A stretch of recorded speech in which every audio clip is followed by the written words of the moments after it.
अस्सलाम वालेकुम अजीज तलबा व तालिबात, ऑनलाइन क्लासेस में आपका खैर मकदम किया जाता है। आज हम 7th क्लास जनरल साइंस एआडा प्रोग्राम की फर्स्ट वर्कशीट के बारे में मालूमात हासिल करेंगे। हमारा उन्वान है हमारी ग़िज़ा। हमारी ग़िज़ा के बारे में आज हम मालूमात हासिल करेंगे। हम रोजाना जो ग़िज़ा खाते हैं वो ग़िज़ा खाना क्यों जरूरी है हमारे लिए। ग़िज़ा हम रोजाना ग़िज़ा खाते हैं, ग़िज़ा तवानाई हासिल करने के लिए हमें ग़िज़ा जरूरी है। हम हर वक्त अलग अलग ग़िज़ा खाते हैं। कोई सुबह में रोटी खाना पसंद करता है, कोई चावल खाना पसंद करता है, दोपहर में कोई स्पेशल चीजें कुछ खाते हैं। इस तरह अलग अलग ग़िज़ा हम खाते हैं। तो आइए आज हम यहाँ पर देखेंगे, अगर हम ग़िज़ा ना खाएंगे तो क्या होगा हमारे लिए। ग़िज़ा हम ना खाएंगे तो हम कमजोर हो जाएंगे, हमारे पास बीमारियों से लड़ने की जो कुव्वत मदाफ़ियत है वो कम हो जाएगी। इसलिए हमें रोजाना ग़िज़ा खाना जरूरी है। तो कोई अपनी पसंद की ग़िज़ा खाना पसंद करता है। तो आइए हम देखते हैं आज मैंने क्या खाया था। नाश्ते में मैंने खाया रोटी और कीमा खाया। दोपहर में क्या खाए, दोपहर में दाल चावल खाए। शाम में क्या खाए, शाम में सब्जी और चावल खाए। इसी तरह आप लोग अपनी कॉपी में पिछले 3 दिन का जो भी आप खाए हैं पिछले 3 दिन तक अपनी कॉपी में लिखिए। ये मैंने जो खाया वो लिखा और आपने सोचिए और अपनी कॉपी में इस जदवल को मुकम्मल कीजिए। आइए अब हम आगे बढ़ते हुए देखेंगे ग़िज़ा के अज्जाए तरकीबी किसे कहते हैं। किसी ग़िज़ा को बनाने के लिए उसमें जो अशिया शामिल की जाती है उन तमाम को मिलाकर ग़िज़ा के अज्जाए तरकीबी कहते हैं। हम जो ग़िज़ा खाते हैं उस ग़िज़ा का इन्हिसार, वो ग़िज़ा कैसी बनी, उस ग़िज़ा का जायके का इन्हिसार ग़िज़ा की अज्जाए तरकीबी और बनाने के तरीके पर होता है। तो आइए देखते हैं यहाँ पर मेरी पसंदीदा ग़िज़ा क्या है और उसकी अज्जाए तरकीबी कौन सी है। अब देखिए मुझे यहाँ पर बिरयानी पसंद है। तो हम देखते हैं बिरयानी बनाने के लिए हमें कौन सी अशिया की जरूरत होती है। तो हम देखेंगे बिरयानी के लिए पहले चावल हमें चाहिए, गोश्त चाहिए, मसाले चाहिए, तेल चाहिए और प्याज चाहिए। इसी तरह आप भी अपनी पसंदीदा ग़िज़ा लिखिए और उसमें उसको बनाने के लिए जिन जिन अशिया की जरूरत होती है उसको अज्जाए तरकीबी में लिखिए। अभी हमने देखा अज्जाए तरकीबी किसे कहते हैं, ग़िज़ा के अज्जाए तरकीबी किसे कहते हैं। अब यहाँ पर हम देखेंगे बिरयानी के लिए हम जो अज्जाए तरकीबी लिखे थे चावल, गोश्त, तेल, उसके अलावा और दीगर अज्जाए तरकीबी यहाँ पर लिखे गए हैं। अब हमें यहाँ पर यह देखना है ये ग़िज़ा हमें कहाँ से हासिल होती है।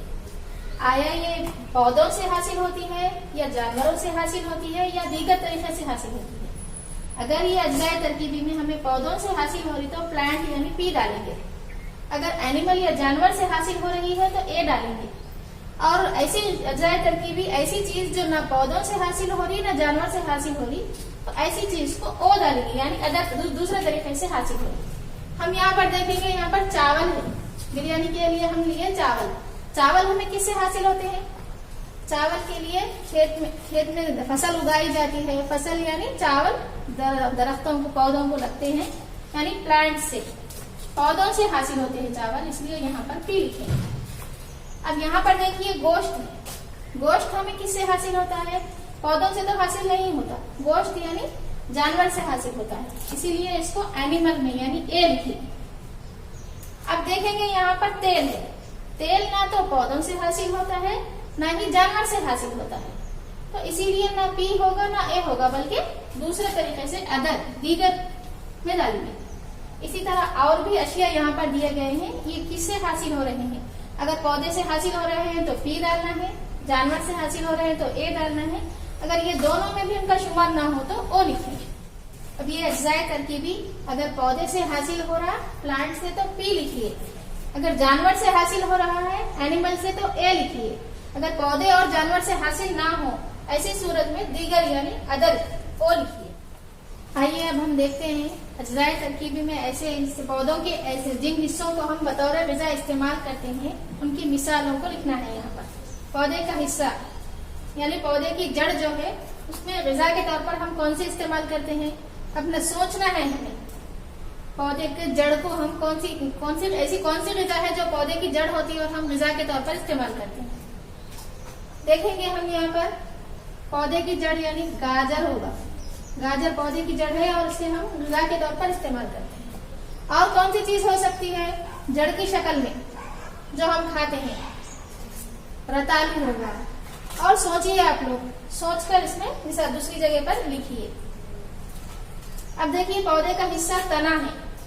ऐसी कौन सी ग़िज़ा है जो पौधे की तने की शक्ल में होती है और ग़िज़ा के तौर पर इस्तेमाल करते हैं? क्या हो सकता होगा? आलू होगा। और क्या हो सकता होगा तने की शक्ल में ग़िज़ा? पौधे का तना होगा और हम उसे इस्तेमाल करते हैं। अदरक है, हल्दी है। सुनकर आप अपनी कॉपी में लिखिए। इसी तरह पत्ते, फूल, फल के बारे में भी हम जो ग़िज़ा इस्तेमाल करते हैं अपने घर वालों से पूछकर लिखिए। अब हम बीज के बारे में देखते हैं। कौन से बीज को हम ग़िज़ा के तौर पर इस्तेमाल करते हैं? मटर है। और कौन से बीजों को इस्तेमाल करते हैं हम ग़िज़ा के तौर पर? सोचिए, सोचकर लिखिए। और क्या हो सकती है? दालें हो सकती, तिल है, राई है। ये सब बीज की शक्ल में पाए जाते हैं जिसे हम इस्तेमाल करते हैं। आप इस पत्ते, फूल, फल के बारे में सोचिए, सोचकर अपनी कॉपियों में लिखिए।